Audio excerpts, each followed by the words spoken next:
শোনো, ভালো থাকার জন্য, সুখে থাকার জন্য কিছু কথা বলি। তোমরা তো নারী, বিশেষ করে নারী না, নারী পুরুষ সবার ক্ষেত্রে এটা। তুমি একটা জিনিস দেখবা, পাগলরে পাগল বললে, পাগল যদি খেপে তখন যে পাগল বলে সে কিন্তু বললে মজা পায়। ব্যাপারটা বুঝছো? তো এখন জীবনে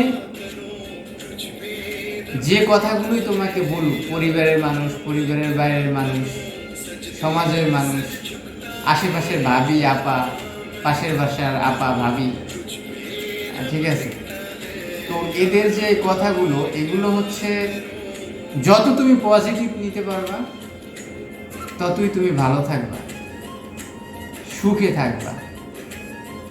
বুঝছো? কারণ কি জানো, তুমি নিজেও জানো তোমার চলার পথে কিছু কিছু মানুষ আছে, তুমি বুঝতে পারবা যে আসলে সে ভুল বলে বা তোমার সাথে অন্যায় কথাবার্তা বলতেছে। সেটা জানা সত্ত্বেও তুমি এগুলো রিপ্লাই করবা না। অনেকে ভাববে তুমি বোকা, আসলে যারা জ্ঞানী তারা ভাববে তুমি জ্ঞানী। বুঝছো? সেই জন্য তুমি যত কিছু পজিটিভ নিবা আর পাত্তা কম দিবা, তত হচ্ছে তুমি ভালো থাকবা। ইভেন সমাজের কাছেও ভালো থাকবা। সমাজ তো সমাজ অনেক পরের ব্যাপার, আল্লাহর কাছে সবার আগে ভালো থাকবে। এই জন্য কথা কম বলা, আর যা শুনবা পজিটিভ নেওয়া।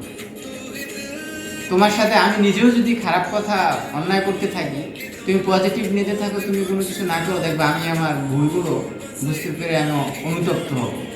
তখন আমিও তোমার পথে চলে যাবো, সৎ পথে চলে যাবো, ভালো পথে চলে যাবো। এই জিনিসগুলো যদি তুমি হচ্ছে জীবনের প্রতিটা ক্ষেত্রে হচ্ছে মেনটেন করতে পারো, তাহলে তোমার হচ্ছে আসলেই ভালো কিছু তুমি ফল পাবে।